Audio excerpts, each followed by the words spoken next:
This is Coffee with Kelly, a dynamic podcast that's dedicated to driving positive change in school safety.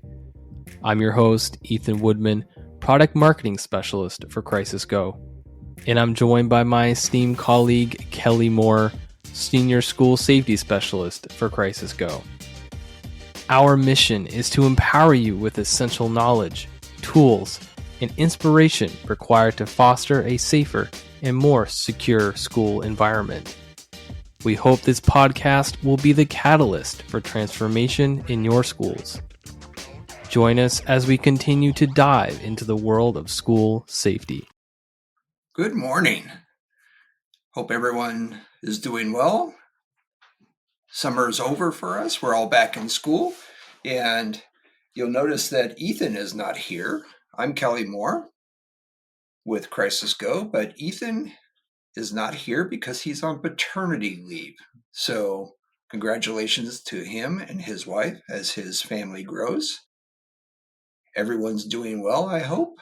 And he should be back in a week or so. So last week I was at a training session for a customer of ours, and we had a discussion. Training session that I was presenting was twofold. One was left of bang, and the other session was on reunification, but it was centered around doing tabletop exercises. So I go through the process of how do we create tabletop exercises. And if you've listened to any of my podcasts in the recent months, you'll know that I advocate highly for the use of tabletop exercises. They're one of the most underutilized tools that we have to gain experience, to hone our skills, to solve problems before they become problems. And when you train in tabletop exercises, you're basically working through a scenario. And when you work through that scenario, you're applying all of those things that influence that scenario: policies, your training, the people that you have working for you, incident command, and how all of that stuff works. And you do it in a safe environment where you're sitting around essentially a table, hence the name tabletop exercise. And the purpose is to walk through a scenario and just talk your way through it and ask questions like, what if X happened here? What would be our top priority? We write those down. We talk about them. What would be the obstacles? We talk about them. We write those down. How do we overcome those obstacles? What resources are we going to need? Who are our partners going to be during this scenario, this emergency that we're trying to resolve through this discussion? I am such an advocate of tabletop exercises that, frankly, it should become part of your drill sequencing when you are doing your monthly drills. And however you schedule them, a week or two before you actually do the drill, you should be doing a scenario that is applicable to your drill. And you also know that I'm an advocate of doing scenario-based drills. Not everybody is, and I'm not quite sure why, but probably because they're easier. But I'm an advocate of doing scenario-based drills. So create a scenario where it's going to, or it should trigger the drill that you're doing, whether it's a lockdown, a secure, a hold, a shelter, or an evacuation. Those are the actions you're taking. But you also have to understand why and when you take those actions. So if you understand why and when you take those actions, those drills become much easier and you work through those drills. But especially at the status that we are currently at with most of our schools, not everyone understands exactly what they're supposed to do. So knowing that, We also know that a lot of our staff are going to have questions, and they're going to look to the administration, they're going to look to the safety team to get answers to those questions.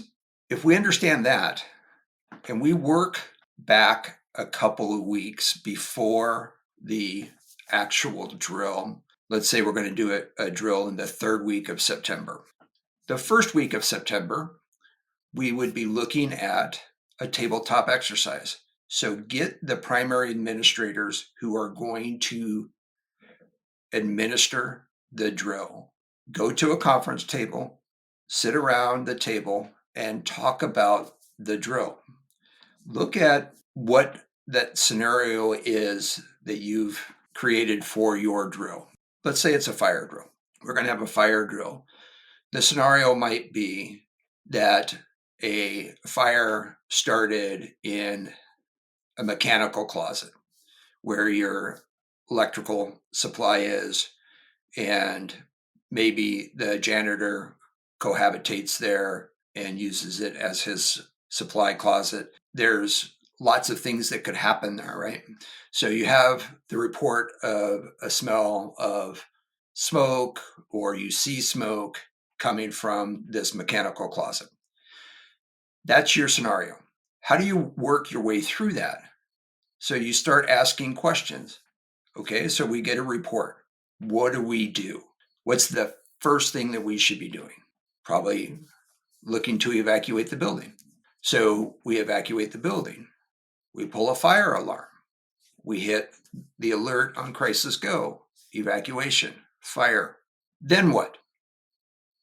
What happens if that smoke, or the potential for that smoke or that fire, is immediately next to a classroom, and that classroom is blocked from evacuating their normal way? What would they do? How do you communicate that with them?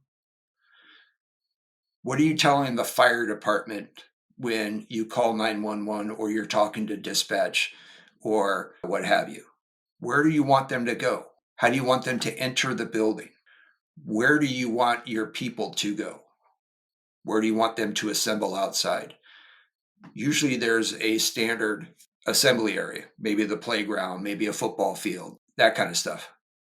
But maybe that's not the best place in this case. Maybe the wind's blowing smoke into your assembly area. Maybe there's construction going on the football field. They're resurfacing the track or what have you, right? Those are the types of questions. Once you start asking yourselves and your teams those questions, you can come up with answers. You can also come up with things that are like, oh, how do we do that? And work your way through that. Work your way through obstacles. What happens if you need to communicate an alternative evacuation route? How do you do that? How do you get a map to somebody? Maybe you pull up the video to see exactly what's going on in that area. How do you do that remotely? Can you do that? If you have an electrical fire, can you communicate using your PA system? Maybe your PA system's equipment is in that same room. What are your alternatives? How do you work through that? But that allows you to work through the problems before they become problems. And it allows you to answer questions that might come up from your staff. And you can work through those, and then you can come up with a unified answer. When you're running a tabletop, you would generally run it using your incident command system, the ICS. So whoever would be naturally in charge, whether it's natural or by policy or by design, they would start and lead that discussion. They would be the facilitators of that discussion. Generally, that would be the incident commander. Then they would have your roles. You would have your roles within the incident command, and you would work through that. When we look at the incident command, I think there's some confusion about the incident command. And the reason that there's confusion is because we don't use it enough and often enough to understand what it is. Here's generally the rule for incident command. There are 5 functions: the command, the operations, planning and intel, logistics, and then finance and administration. The incident commander is responsible for the overall outcome of the incident. They set objectives, they set their goals, they define what a successful outcome is, what it looks like. Operations is the group or the person who is responsible for making that happen. Planning and intel, they're responsible for gathering the information and determining how you're going to meet those objectives. Logistics is logistics. What resources do you need and how do we get them? And that's the responsibility of logistics. Finance and administration is the tracking of the cost, the administration, documenting injuries, those types of things. Anything administrative. Generally speaking, that's what it is. There's an identified function. There's a person responsible for that function, and everyone knows who that is. And you have one person you work for. Very simple structure. Don't get tied up in the names. Get tied up in the functions. You have a function that needs to be accomplished, and you need somebody to do it. Somebody who is tasked with doing it, who's responsible for doing it. Now, when I was at this training presenting, there were probably 75, 100 people there. A good mix of school safety people, administration, district leadership, law enforcement. There were some school nurses. I think that's about it. But there was a good mix of people there. Good interactions. Fairly new people in their positions, some low-level people like SROs, and some higher supervision management people. So there's a good mix of people. In my opinion, just about any incident of any significance, we should be using what is known as a unified command. A unified command is identical in structure and functionality as the incident command is, with this one significant difference. The incident commander in a normal incident, you have a single incident commander because you have one person who's responsible. The unified command comes into play when you have multiple people, multiple agencies who have a legal obligation for the success of an operation. So if you look at a fire as an example, or an active shooter, you have the school who is responsible for all of the kids and making sure all of the kids are safe. They're responsible for the building. They're responsible for communications within the school district. Then you have the fire department, who's responsible for putting out the fire and treating anybody for smoke inhalation or any injuries or anything like that. But you also might have law enforcement. Law enforcement would be responsible for the security of the operation, making sure there's no people going into the area that's being impacted by the fire, and making sure that traffic flows or is blocked off from entering the area, those types of things. So you have 3 different agencies: the school district, the fire department, law enforcement. They all have a legal obligation for a successful outcome. That's unified command. So I'm explaining this, and I'm working through explaining why that is. And simply put, let's take an active shooter situation. Simply put, the school is responsible for the staff and the students. Law enforcement is responsible for the suspect and the criminal investigation. Fire department is responsible for the injured. You might have emergency medical services, who would be responsible for helping with the injured and transporting those to the hospital. So you have 4 or maybe even 5 agencies here. They all have a legal responsibility within that incident. So unified command is just what it sounds like. You bring those 5 agencies together, 4 or 5 agencies together, and they all address their piece and how it fits into the current situation. They're all responsible for their own piece, but decisions have to be made understanding each of those 4 or 5 pieces. What's happening with our kids? What's happening with the suspect? What's happening to the injured? How are we transporting them? How are we notifying parents? All of those things have to be handled by somebody. And they all have a different function, but they all also have this legal responsibility for a successful outcome. So unified command, all it does is just make sure that one voice comes out of the decision. Everything is considered. If you're saying, okay, we're going to start evacuations, if the initial incident commander, the principal at the school, let's say, says, okay, we're ready to start evacuating students. And the fire department says, we can't do that yet. We have to get all the injured people out first.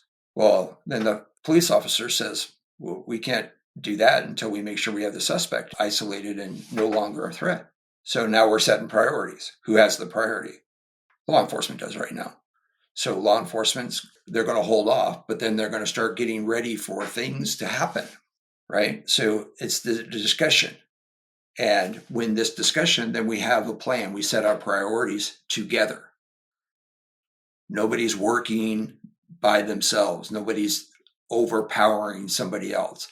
All we're doing is setting priority and saying, okay, this is your priority. Is this actually the priority of the incident? And we work through that. Come up with a decision, and we come up with our plan, and we work and we execute that plan. So as I'm explaining this, a law enforcement officer in the back says, that never works. And I said, really? I've worked many of them. And he goes, you found that works? And I said, yes. And he goes, how do you get that to work? And it comes down to this. The incident command doesn't work if you've never used it before. You went to maybe an online class, but you don't know how to use it, and you've never worked with anybody within an incident command. So everything fails if you haven't practiced it and you don't have trust in your fellow team members and you haven't created a relationship. Same with unified command. You can't just say, okay, we're in unified command and nobody knows what they're doing. Now you just exacerbated the problem with, if you don't understand incident command and you are now trying to do the incident command with 4 or 5 people who think they're all in charge, and they don't understand setting priorities, they don't understand setting objectives, they don't understand the communication, who's responsible for what, then it's going to fail. There's no doubt about it. So really the only way any of this works, even down to the drill, if you are working and putting effort in the beginning to work through this, then it works. Your drills work. If you learn what you're supposed to do one time and then you don't use it for years, then it's not going to work. You're not going to remember what you're supposed to do. Incident command is centered on the functionality through relationships. Everything works better if you got a good working relationship with your team members. They know what they're supposed to be doing. You trust them that they will know what they're doing. You trust them that they will ask for help when they need help. They understand their responsibilities, their expectations, because you've set that and you've worked together. Same with unified command. This is why many states, if not all of them, require full-scale exercises. Full-scale exercises can be daunting, but they can also be fairly simple if you plan them out ahead of time. You work through some scenarios, and things are going to go wrong, but that's when you want them to go wrong. That's when you learn through this. It's just like going to football practice. You want them to make the mistakes there and learn from their mistakes there. Same with unified command. Unified command requires people to get together, work through scenarios, whether it's a tabletop, whether it's a walkthrough, whether it's a full-scale exercise. They need to work together. And you have to do this until you have a significant number of people who can operate within an incident command. The fire department can plug people in pretty quick because they have a formalized certification process. Law enforcement does not generally. There are some larger agencies that do, but it doesn't matter. If you have people who understand the process and have worked with people before, and they've gained the trust of people, then you can work through it. You still have one voice coming out of the incident command, but it was a single voice that had input from multiple voices. Unified command. As we know, in many incidences, things transition during phases of the incident from where the school is the primary incident commander, then law enforcement becomes the primary, then fire becomes the primary, and the medical services becomes a priority. That's why incident command works, is whoever has the priority at any given time can say, okay, we need to do this. And everyone can sit there and say, okay, this is your priority. We can support that priority by doing this, whatever that might be. Providing security, providing a location, a secure location where you can evacuate to. Incident's been stabilized. I need to evacuate my kids, but I need them to be safe. I need them to be secure from the press or what have you, right? The shift can go from the initial something's happening at the school. Only people there are school people. So they're the incident commander. Then law enforcement or the fire department arrives and there's a briefing. And then there's a determination. Okay, who's your incident commander? The principal, Mrs. Jones. Okay, I'm the one who's going to be running our law enforcement, so I'm the point of contact. So now we have a unified command of law enforcement and the school district. Fire department shows up and says, okay, what do we got? We brief them. Okay, now we have a unified command with 3 departments: law enforcement, schools, fire department. Medical services shows up, and we add them to the mix. And we start talking through, we start making plans, we look at the current status, and then we prioritize what our next phases are going to involve and who's responsible for doing it. And reunification. Working through that can be difficult initially, but once it gets going, just like any other thing that you practice, it becomes so much easier.